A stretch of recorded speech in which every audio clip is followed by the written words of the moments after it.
Okay, today we were playing a game on Busan. We were playing May the entire way through, and there is no SR for today's game because it was a scrim game. We were asked to look at the team, broadly speaking, but we're only watching from May's perspective, so we'll see how much we'll be able to pick out teamwork-wise. Also, before we start, I just want to point out two things I've noticed. Sigma's name, Veni Vidi Vici, which is a very good name to have attached to someone like Sigma. Also, Moira's name is Scapegoat, which is a very, very good name to have attached to someone like Moira. So anyway, let's start the game. And Reaper is Clowns with a Z, which is debatably good for a Reaper.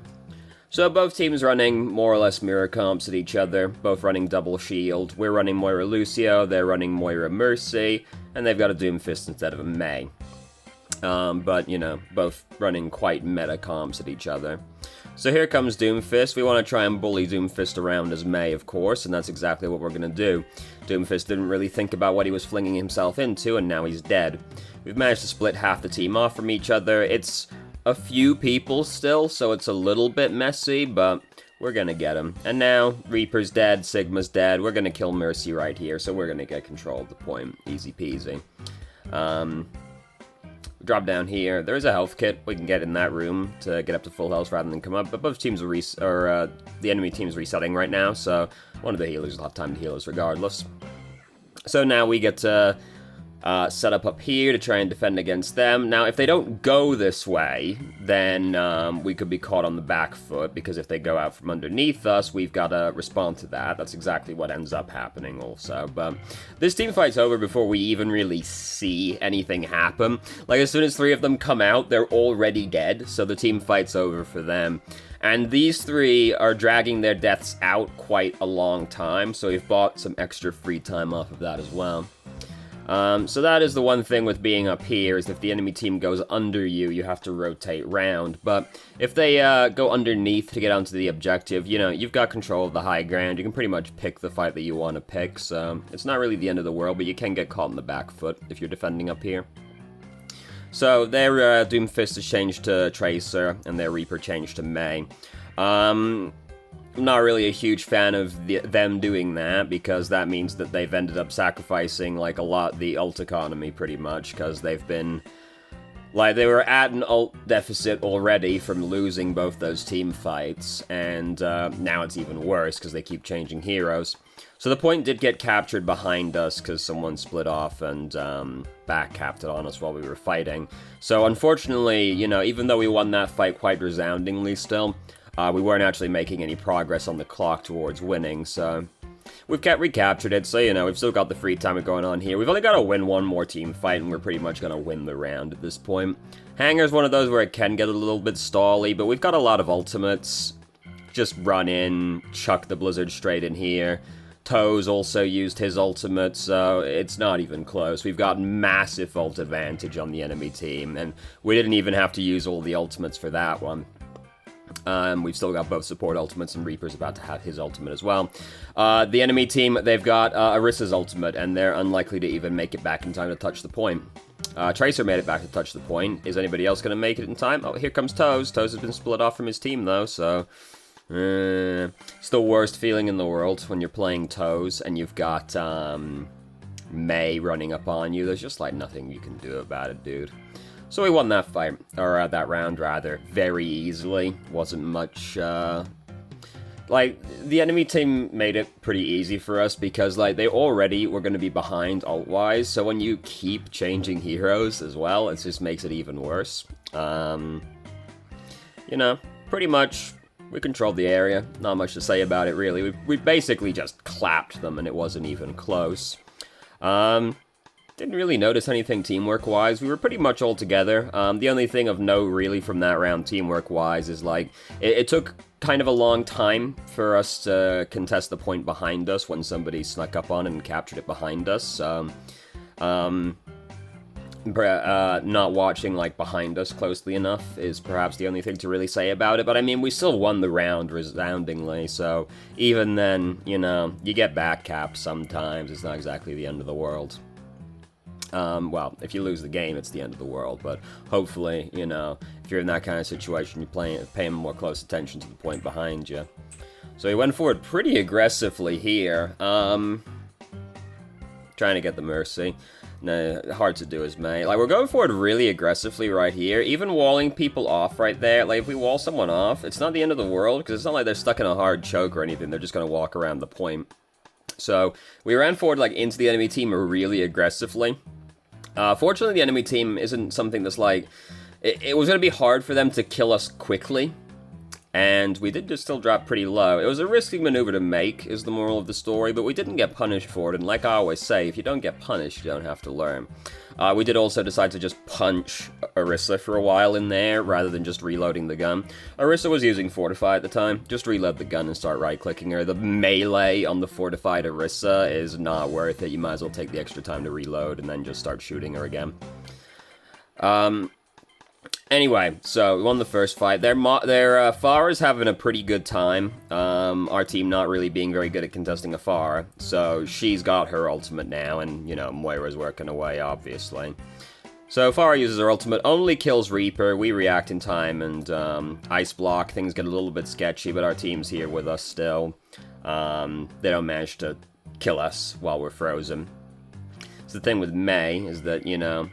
If you get frozen in a less than ideal place for the enemy team, there's still a chance you live. Messed up the wall there, unfortunately. And now we start trying to bully the Mercy. They have a Reaper now. Their Pharah changed to Reaper, but we managed to kill the Mercy. Reaper did not manage to get good enough shots into us to kill us, and hey, everything went well. So that got really messy really quickly, but I think we played it more or less about as well as you can, outside of, like, messing up the wall a bit in there, but... and we strayed pretty far out while we were chasing the Mercy, but we killed the Mercy and didn't die for it, so clearly it all worked out in the end. But we did stray really far from our team to go for it, but, I mean, killing the Mercy is, like, pretty fucking nice. So the enemy team are actually going to have some ultimates to fight us with this time, because they haven't just been changing heroes a bunch of times, and, like, the fights haven't been resoundingly one-sided this time. But they don't have exactly many good ultimates coming into this last fight here, so it could have gone better for him. It still could have gone better for him.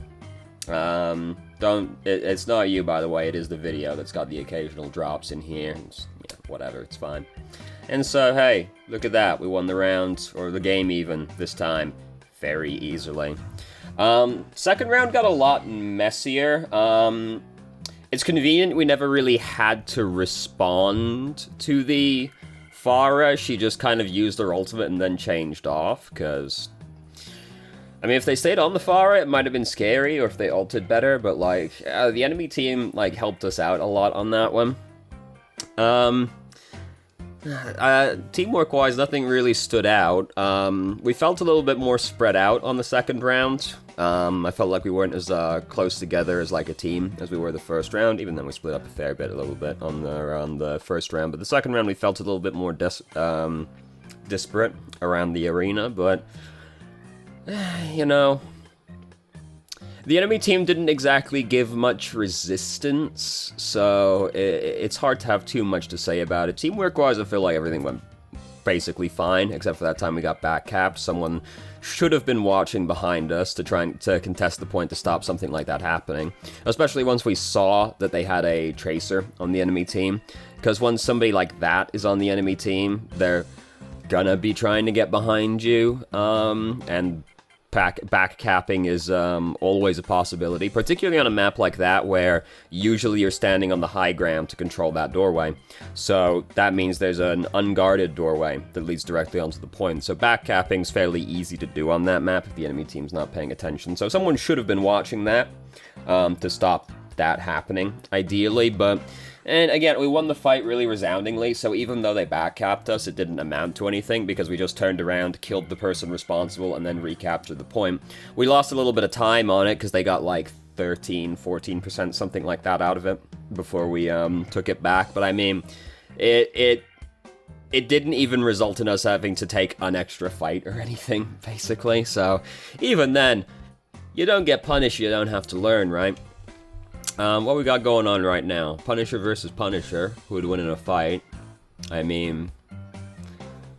Yeah, I haven't seen the Netflix Punisher, though. I heard it was quite good. Shame it got cancelled. This was a good video. I've already watched it, though. How strong is Spider-Man? Quite strong. Goku versus Jiren. Fair enough. Comic book origins of every Spider-Man PS4 suit. Fair enough. The crazy story of Gotham's accidental Joker. Okay. I have been watching a lot of, like, comic-based stuff recently, so this is not exactly out of nowhere. Why Miles Morales is loved and Riri Williams is hated. 10 insane alternate versions of Batman you won't believe exist. Now into the Spider-Verse fixed Miles Morales. Did people not like Miles Morales before that? Why the media needed Joker to fail. Sure. What Spider-Man teaches us about the perfect, or what Spider-Verse teaches us. 10 things everybody gets wrong about the Joker. Alright. I haven't watched anything like about Batman or Spider-Man, to be honest with you. I've watched some stuff about the Punisher, though. I like the Punisher. He's a very, he's my favorite Disney character. Frank Castle, my favorite Disney character. What a world we live in. So yeah, not too much to say about that game, because it was, like, extremely one-sided. We were pretty much playing May. The only thing that stood out, like, gameplay-wise from us was pretty much that time we, like, ran straight at the enemy to wall somebody off when it wouldn't have been, like, a great wall regardless, and we, like, really exposed ourselves, but the enemy team wasn't a comp that made it easy for them to punish May for doing that, so we got away with it, so we didn't have to learn. That's basically it. Yeah. Easy clap. Didn't notice anything much teamwork-wise either outside the one thing. So there you go. So thank you very much for watching. If you did, if you have any questions, feel free to ask. I'm more than happy to answer. If you haven't already, you can join our Discord and ask questions more directly and have a conversation about them, or just shitpost with us. I've started streaming on Twitch Thursday, Friday, Saturday, 8 p.m. EST till midnight EST. There's a link to the channel in the description. And if you managed to make it all the way through the video and somehow still enjoyed it, please like the video and subscribe for more content of middling quality in the future. And I hope you found the video helpful.